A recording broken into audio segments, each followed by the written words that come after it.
Hey, what's up? Jigxor here. Can't find the BitLocker recovery key when you need it?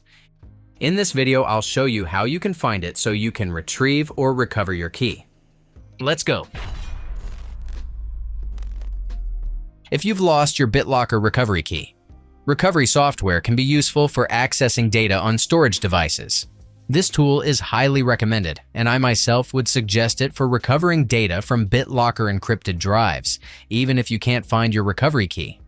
Whether you're dealing with accidental deletion, system corruption, or a BitLocker failure, this tool's reliable recovery features make it a good solution for regaining access to critical files.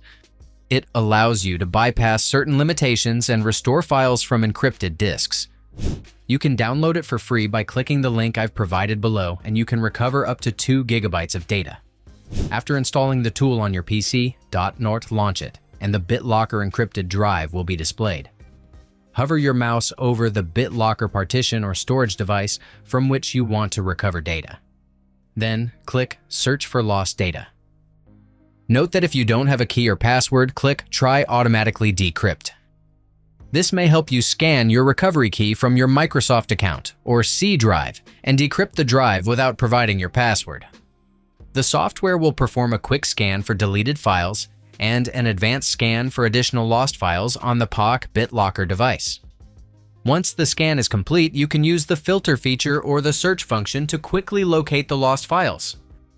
After previewing the file, click the Recover button to restore deleted or lost files from a BitLocker encrypted partition in case Windows.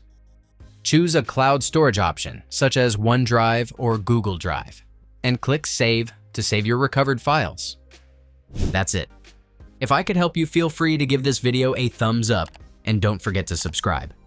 If you have any questions about the video or want me to create a tutorial about another topic, leave a comment below. See you next time. Bye.